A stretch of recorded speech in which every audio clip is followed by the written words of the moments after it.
What's up everybody, Axwizard here, back with another video about Cairn. So the last Cairn video I did was about posing the question that could this small system be usable for a long-term campaign? And it was about like 45-minute long video, but I had like 4 main points, and it was basically like the 4 main, from my view, pillars of progression in a way. So number 1 was like number go up, you know, you have more health, you do more damage, so on and so forth. The second one was skills, traits, and abilities. So as you progress, you get access to more skills, more traits, more abilities, things like that. The third one was itemization, so gearing, items, relics. And then the fourth one was, you know, story, narrative, world building, all that stuff.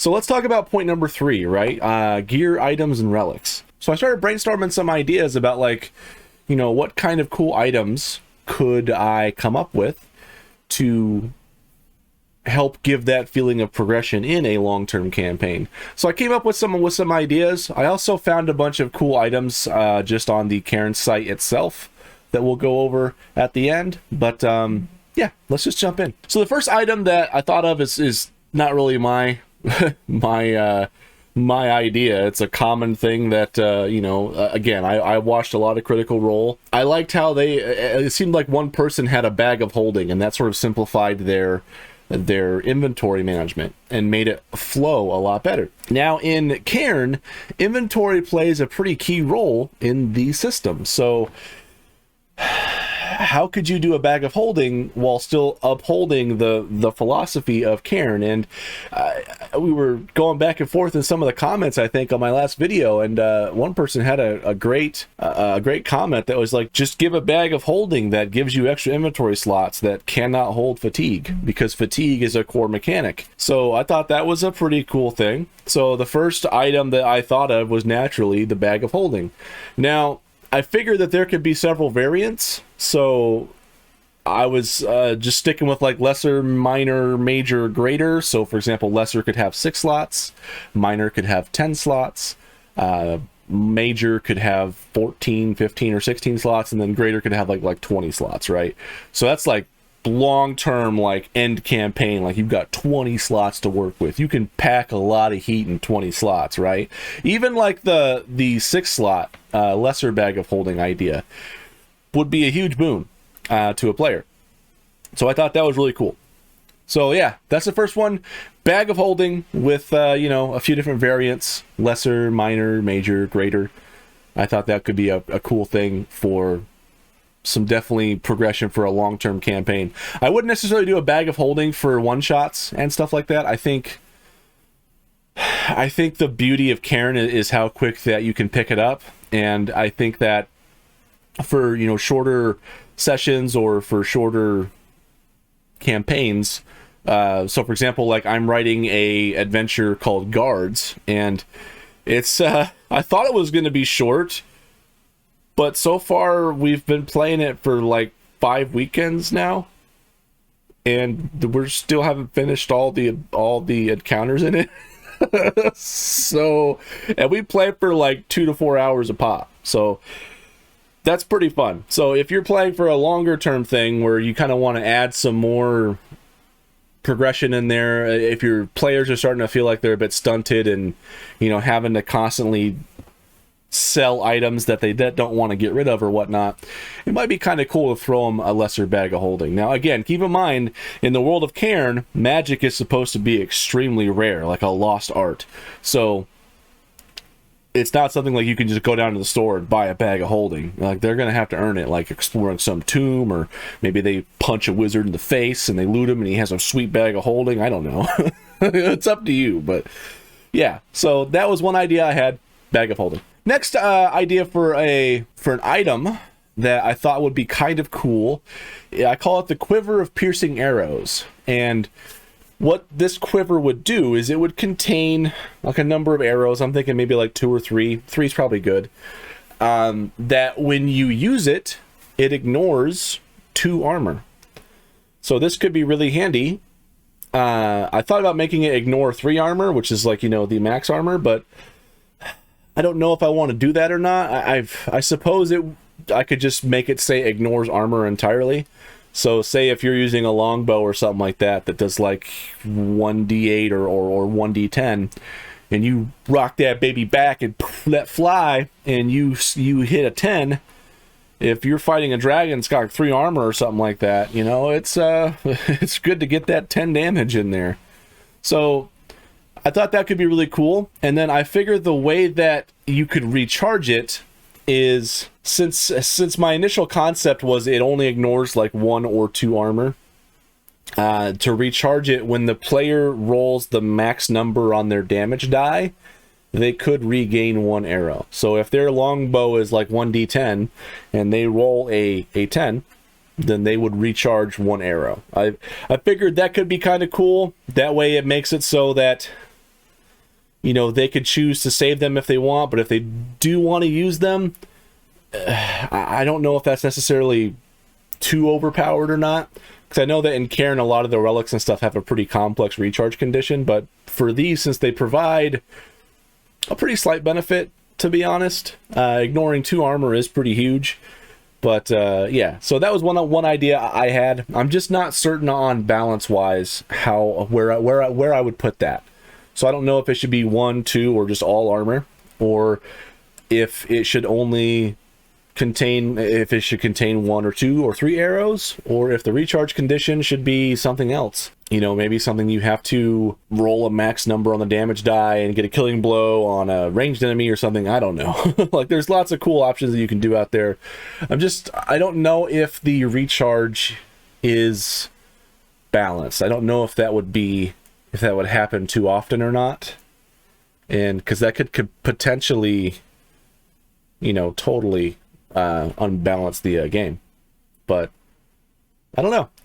Let me know your thoughts on the recharge condition for that Quiver of Piercing Arrows. I'm pretty happy with the fact that it contains, you know, like 3 arrows. That seems pretty reasonable. When you use it, it can ignore 2 armor. I think that's pretty cool. That way it still has a chance to fail. Maybe I could make the recharge condition when the player rolls a 10 and they also deal the full max damage. That would make it a lot more rare. That could be really cool. But anyway, yeah. Quiver of Piercing Arrows. Next item that I thought of, you know, is a pretty common thing in a lot of games, but something like I call it the Phoenix Tier Pendant. And basically, this is just something that like you wear, and whenever you fall in battle, so if you fail their save on critical damage, or even if they die, the wearer will instantly recover 3d6 hit protection, up to their maximum, of course, and 1d6 strength. This consumes the pendant, and there is no recharge. So it's a one-time use, extremely rare thing. So this is something that's like, I think is you have to be very, very careful, because if it's something like, oh, this recharge is like, you know, when you pet a fox in a full moon or something like that, it could be, I think cheating death is a pretty big deal in this game. So I just made it consumes the pendant and there is no recharge. So what are your thoughts? Should there be a recharge condition on there? Are the values fine? I think 3d6 hit protection and 1d6 strength, being able to instantly recover that and stay in the fight could mean life, or like could literally make or break a battle. So I think that's a pretty huge benefit. But yeah, I think that I'm pretty happy with where that is. Personally, I don't think it needs any recharge, but I would love to hear your thoughts on it. So next item that I thought of, I called it the Amulet of the Magi. And what this does is this kind of goes along with that progression principle of, like, you know, adding more slots is a pretty meaningful form of progression. But with the Bag of Holding, it can't hold fatigue. Well, with the Amulet of Magi, what this would do is this would add a number of inventory slots that can only hold fatigue acquired from spellcasting. So if you get fatigued because you've been rucking it for 3 days straight and you're deprived and, you know, you haven't rested, sucks to suck, pal.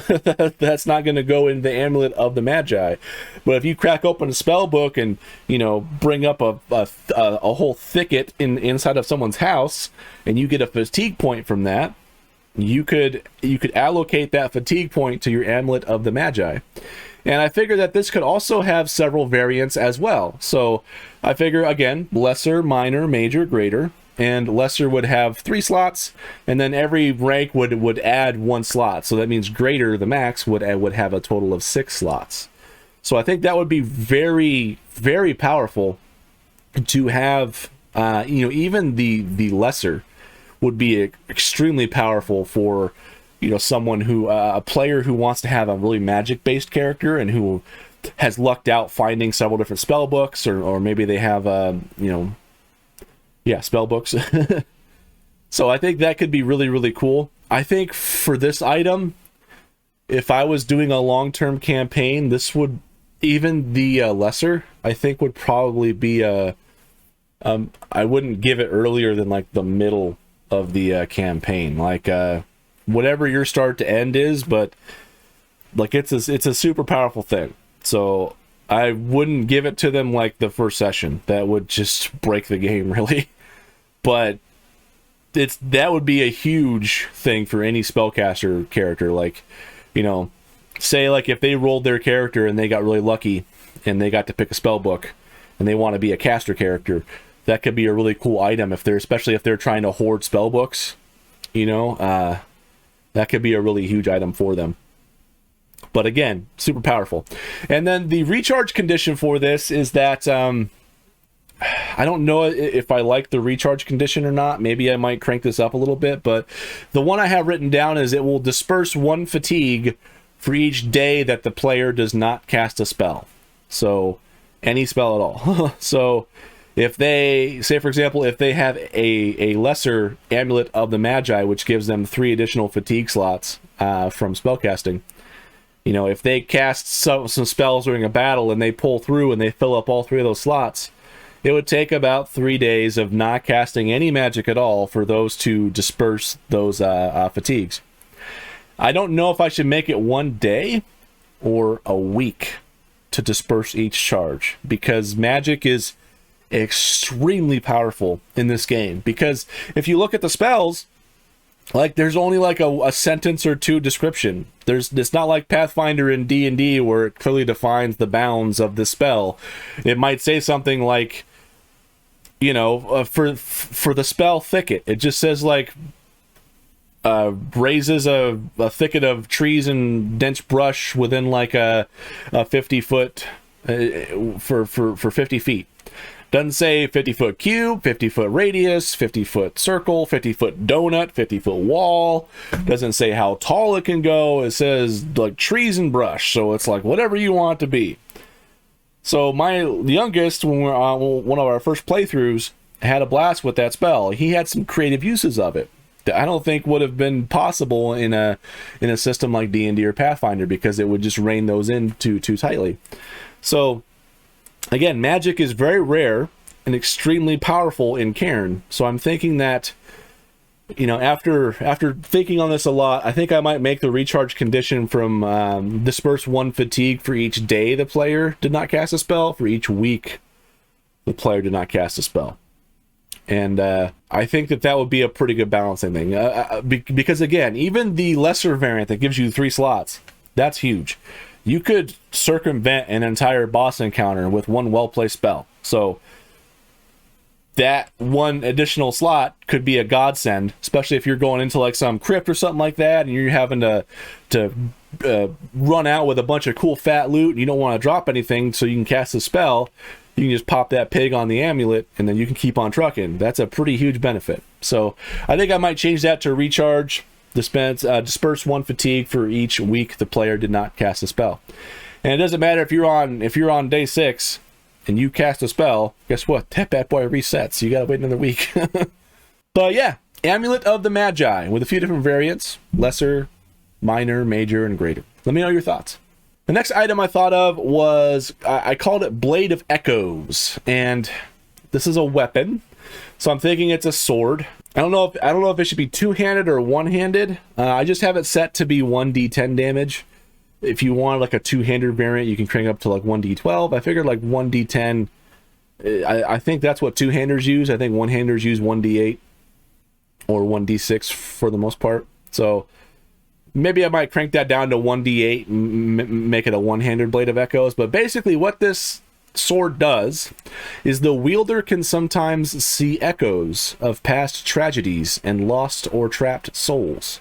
So, and what this allows you to do is that when making an attack, the player can choose to expend a charge to roll another damage die. Now, it starts out with 3 charges. Now, this additional damage die it will always be additional damage. So, you know, if they are rolling and they're going to do an attack, if they do, say, 1d8, and they want to expend a charge to roll another d8, and say their first die rolls 5, and then their second one rolls, 1, it would be a total of 6 damage. And this would also be additional damage even if multiple players are attacking the same target. So say, for example, if you're wielding the Blade of Echoes, you are, say 1d8 damage, and you roll to attack and you only roll a 1, and your friend is wielding like a hand axe or something like that, which is like 1d6, and he rolls a 6, well, your friend would actually deal the damage. It would deal 6 damage. You could still choose to expend a charge to roll another damage die, and that would be applied on top of the damage already taken. So that could be really, really huge. This could be potentially extremely powerful, especially if you have like all 3 charges and you dump them all in a single encounter. You could just trivialize whatever difficulty that boss had. You might get bad luck and you might keep rolling 1s, which would suck, but hey, that's just the luck of the die, baby. So I think for the recharge condition for this, I just put receive the blessing of a lost or trapped soul. So since the Blade of Echoes, you can see echoes of past tragedies and lost souls and stuff like that. In order to get another charge on the sword, you would have to receive the blessing of a lost or trapped soul. Now, what does that mean? I don't know. You're the warden, figure it out. You could have lots of fun stuff with this, like, the player who wields a sword is the only person who could see these damn things. So maybe his party might think he's tripping balls, and maybe he might just be talking to thin air, but actually he's talking to ghosts and stuff like that. Be creative with it. I mean, some ideas that pop off that come up at the top of my head here are things like, say for example, there's a lost soul who can't rest because he made some, he has some big regret that he never got to do something, or he never got to, say for example, a father never got to say goodbye to his son, or something like that. And you might be able to do some sort of, for lack of a better word, side quest for that ghost, and you might be able to get us a charge, and it could be a cool thing for the whole party and stuff like that. So I think that this item not only adds progression in terms of like it's a cool item because you can do more damage, so number go up, but also it can also add some narrative diversity to your story as well, which I think would be a lot to immerse players, and it could be a really cool thing.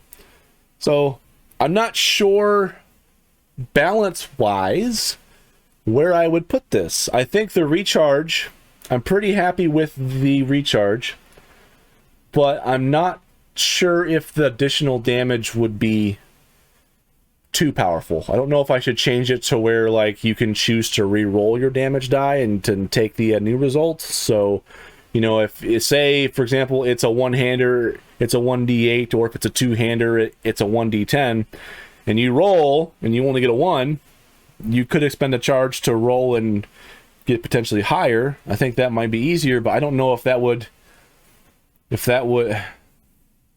I don't know.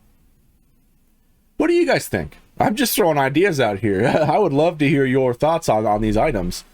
I think honestly, maybe like an early game version could be cool. Like maybe a one-hander that does 1d8 damage, and then when rolling an attack, you can choose to re-roll to expend a charge to re-roll. Or if we should stick with the additional damage. I don't know. Again, let me know your thoughts. So the next item that I thought of is a weapon called the Scythe, however you say it. I don't know. I call it Scythe because I hate words that throw in a bunch of extra letters that don't mean anything. So screw you, it's Scythe. Scythe of Siphoning. And this does 1d8 damage. I figured that this would be a two-handed weapon. So the 1d8 damage is a bit low for a two-hander weapon. Most two-handers are 1d10. But this Scythe would give you 3 charges. And when making an attack, the player can choose to expend a charge to regain 1d4 hit protection or remove 1 fatigue. The recharge condition for this that I came up with is that you cannot recharge it until 1 week after all charges are depleted. And then to recharge it, you have to gorge the Scythe on the remains of a extremely rare and powerful foe. I typed that weird.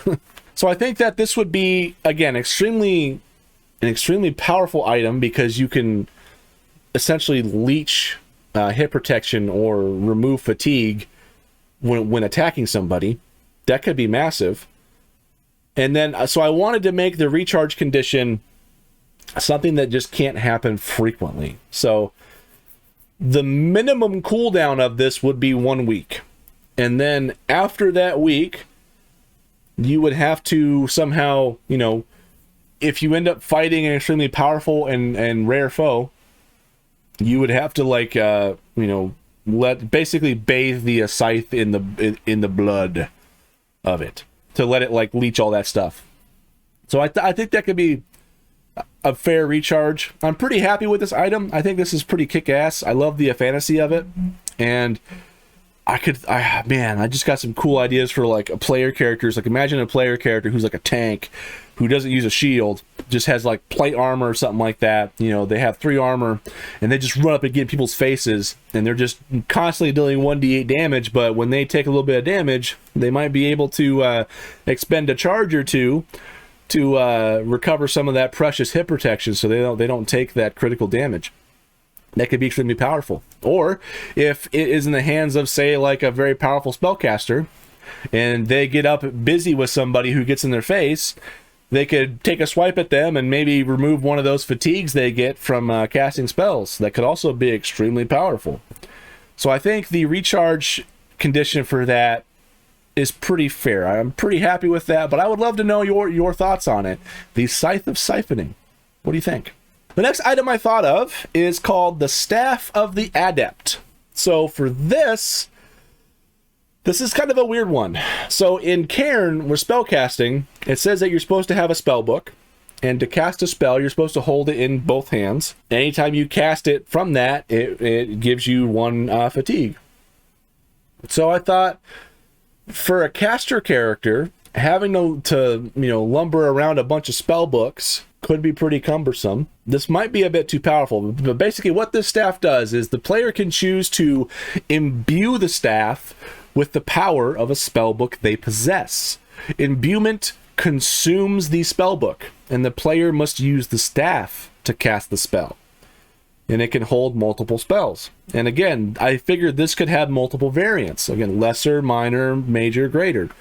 The lesser could hold up to 2 spells, and then every rank would increment that by 1. So the greater would hold a total of 5 spells. So you could have a staff that, let's just say, for example, you're holding it with both hands, so it's technically bulky, so it would take up 2 slots. You could hold up to 5 spell books in that bad boy, and you could cast those at will. And it's still a staff, so I think staves or staffs do like 1d8 damage. They might do 1d6. I don't know what the specific damage is, but if you have to melee somebody with it, you already have it. It's not like you're going to bonk them with a spell book, which I think would be 1d4, and you could ruin your spell book. So that could be pretty powerful. Again, I don't know if this is necessarily a great item, especially if that character has a bag of holding.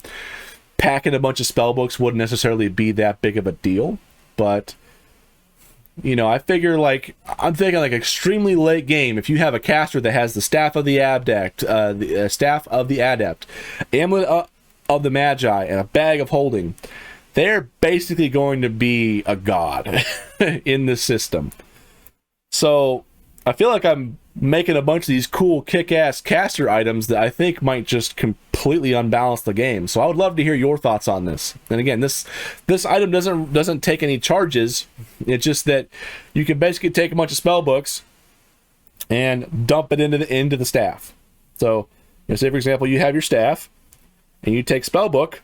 Well, you can take that spell book and boop, right in the staff, and then bam, I can cast magic with this staff.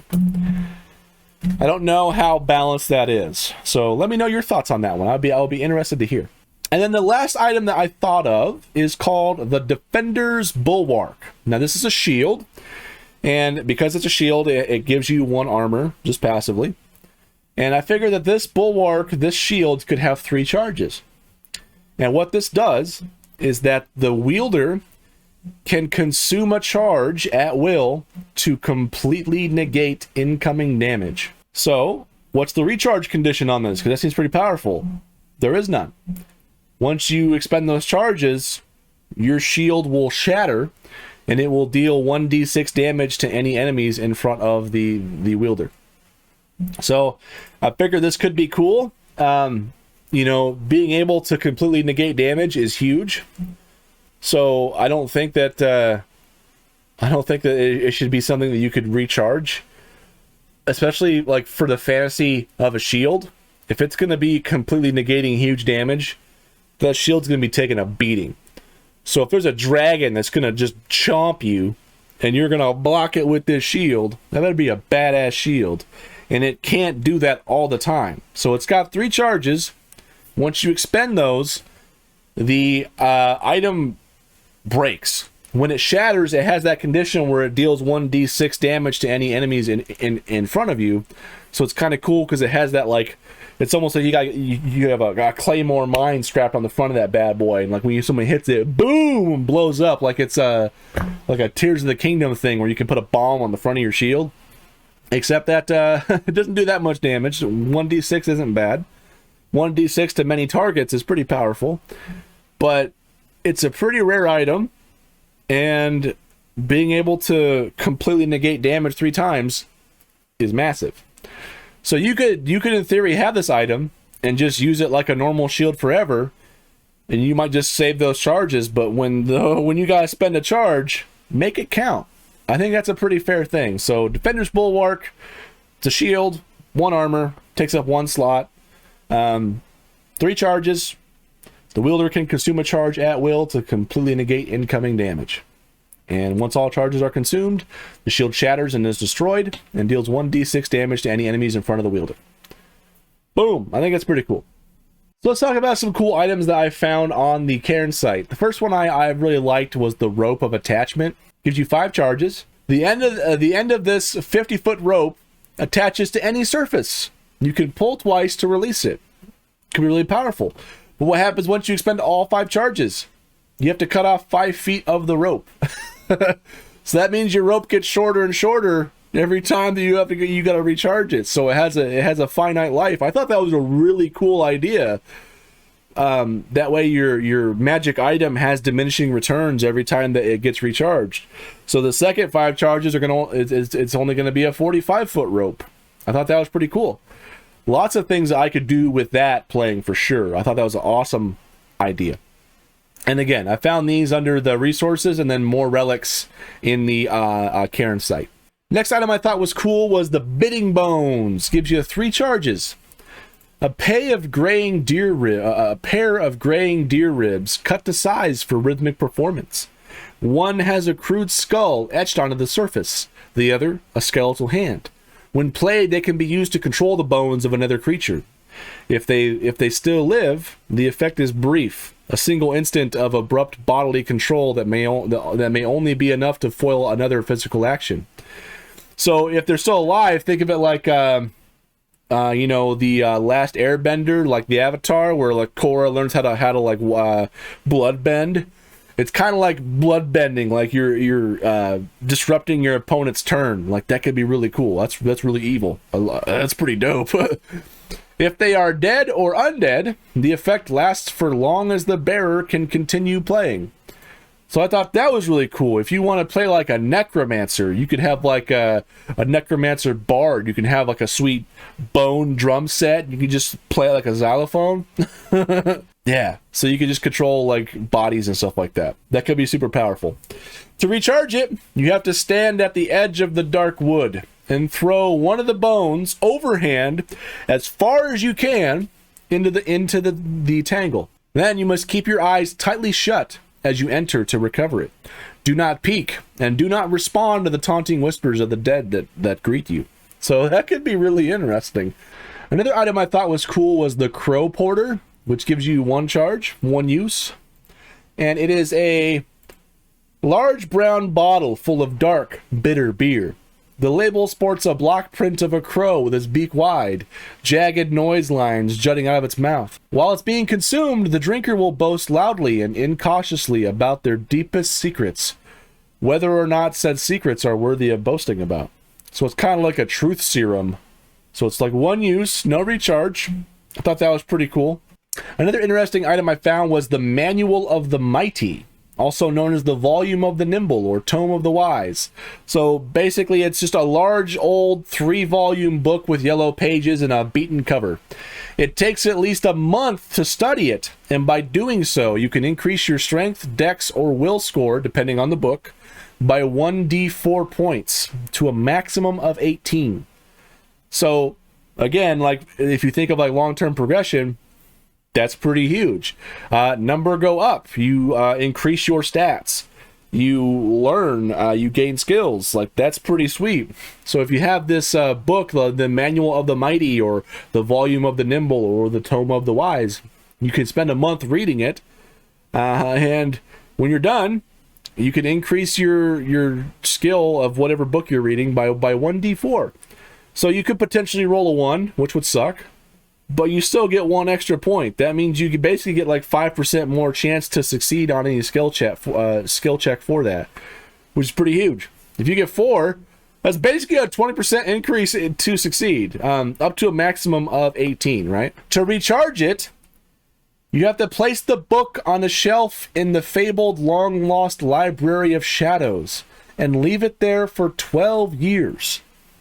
That's a pretty big recharge, but I think that's important. That means that you can't read it and then pass it to your buddy and have them read it, and then next thing you know, you guys keep all passing it around and just getting mad strong or whatever. I think that's pretty cool. I think if I was going to use an item like this in the game, I think I would also make it have a pretty high value. So if they wanted to sell it, they potentially could. But, you know, if you're going to do a really long-term campaign, like over many years, this could be a cool item to do. Like, and especially like the fabled long-lost Library of Shadows. I don't know what that is, but that sounds dope. I could have a lot of fun with that. Another cool item I found was the Illusionist Pipe. 5 charges. A long curved smoking pipe cut from the roots of a pear tree. When smoking on the pipe, you can make the smoke change color and form as fantastical shapes, like galloping horses or a sailing ship. When smoking on the pipe, and by expending 1 charge, you can blow smoke in someone's eyes, disorienting them with weird colors and shapes. To recharge it, you have to rub the pipe against the nose of a gnome. So I think that's a pretty cool item that might have some flavor, some fun, nothing that's necessarily game breaking, and in theory a pretty easy recharge if you can find a gnome, which might be pretty hard to find. But I thought that was pretty cool, and I would have a lot of fun if I threw that in one of my campaigns for sure. Next up was the Thunderbolt Javelin. D12, ignores armor, 1 charge. A javelin wrought in a single piece of solid copper. When thrown, it turns into a bolt of lightning. It turns back into a javelin immediately after. Recharge, you have to make it get struck by lightning, which could be really cool. So I thought this was neat. Kind of goes with my Quiver of piercing arrows idea, where it's a ranged weapon that can ignore armor. In this case, it just says ignores armor, so all of it, and does D12, which could be really cool. And I like the recharge where it only has 1 charge, but you have to recharge it by making it get struck by lightning, which could be awesome. I think that's pretty neat. I think that's a worthy item to have, and could be something cool to really a cool item to throw in that's, you know, not too powerful, but it adds another tool in someone's toolkit to have fun in an encounter. And I mean, think of like narrative flavor, right? Like you could be like Zeus smiting people with lightning bolts. How dope would that be? That'd be awesome. And the last item I found that I really liked was the Brawlers Teeth, a pair of large pure gold front teeth. When placed into your mouth, unarmed attacks are now D6 plus D6, so you're always dual wielding, right? Normally when you do an unarmed attack, it's only 1d4. So this is huge. On a failed critical damage save from a bludgeoning attack, you can choose instead to have the teeth knocked out, but you can never get them back in. So I thought that was a really interesting item, that it gives you this power, but you know, if you say you're fighting a troll and he has a big old club and he wallops your ass, and you know, you fail a critical damage save, rather than going down, you can choose to have the teeth knocked out and then they're gone forever, but you can still keep fighting. I thought that was a really cool idea. Anyway, what are your thoughts on all these items? I'm pretty happy with the ones I made. I think I might be bordering on too much power for some of those items. So maybe I might need to rethink them and then temper them down a little bit, but I would love to hear your thoughts on them as well. And I had a bunch of stupid ideas. You know, I've seen in like Reddit over the years, there's these D&D threads about like, what are some really dumb items? So stuff of like ring of fire detection. It's a magical ring that allows you to detect fire, but it's a range of touch. Pretty useless item. Or something like bagpipes of invisibility. You turn invisible, but only as long as you're playing bagpipes. So lots of cool ideas out there, but yeah, let me know your thoughts. Do you have any ideas for additional weapons that you would throw in, especially for a long-term campaign with Cairn? What are your thoughts? I think most of the items that I made in like the first half of the video are probably ones that would be mid to late game. I don't think I would give any of those items to somebody early on. It would be massive. I mean, maybe like a lesser bag of holding, maybe, but still. Extremely powerful. But I loved all the other ones I saw on Cairn. Again, there's a bunch more on the website. Go check it out. And as always, thank you so much for watching. I appreciate it. And let me know your thoughts. I would love to hear what your thoughts are. And I'll see you in whatever video I make next.